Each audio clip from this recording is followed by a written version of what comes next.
जेव्हा पेरू भरपूर असतात तेव्हा कायरस एकदा तरी व्हायलाच हवा. अतिशय झकास लागणारा, कुठल्याही जेवणाची लज्जत वाढवणारा हा कायरस जरूर करून बघा. चला सुरू करूया.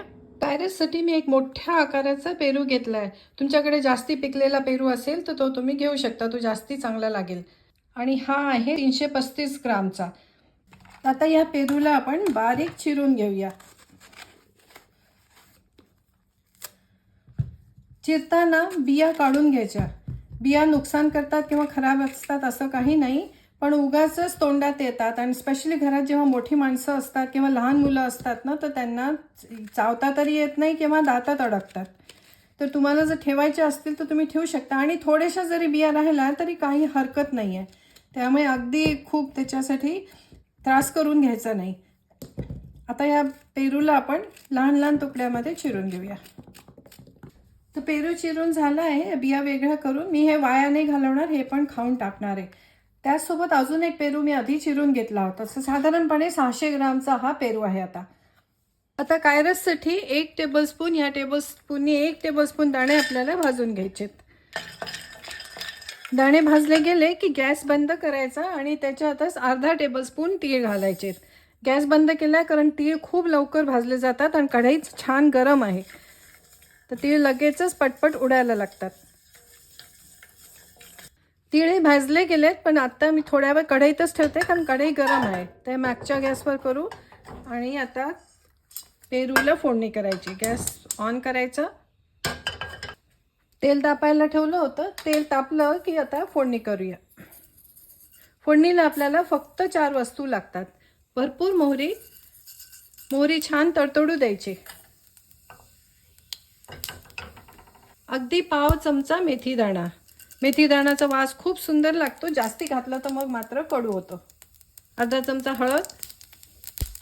1 चमचा काश्मीरी लाल मिरची आहे, तिखट नाही आहे. तुम्हाला हवं तर तिखट घाला. आणि भरपूर हिंग. तिखट चांगलं परतलं गेलं फोडणीमध्ये की लगेचच पेरू घालूया. आता 1-2 मिनिटं पेरू छान परतून घ्यायचे. पेरू छान परतले गेलेत. आता घालायचे मीठ. 1 चमचा मीठ किंवा चवीप्रमाणे.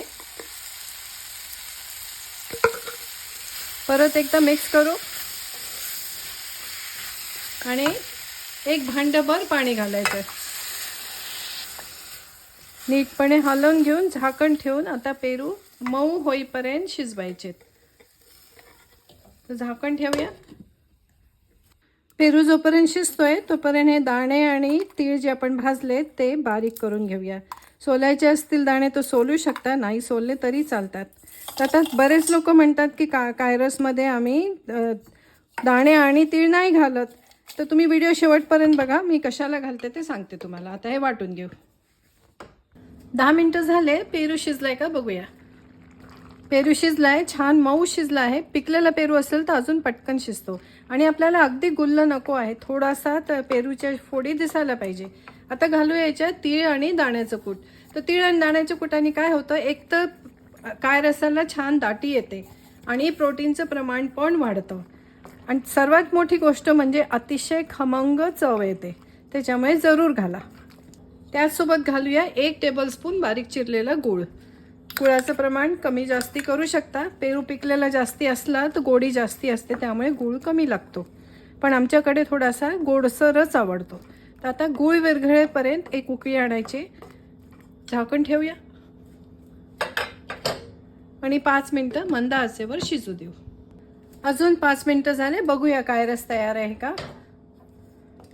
आहा, काय मस्त झालंय. छान घट्टही झालंय आणि थोडा रस ह्याच्यात असायलाच पाहिजे.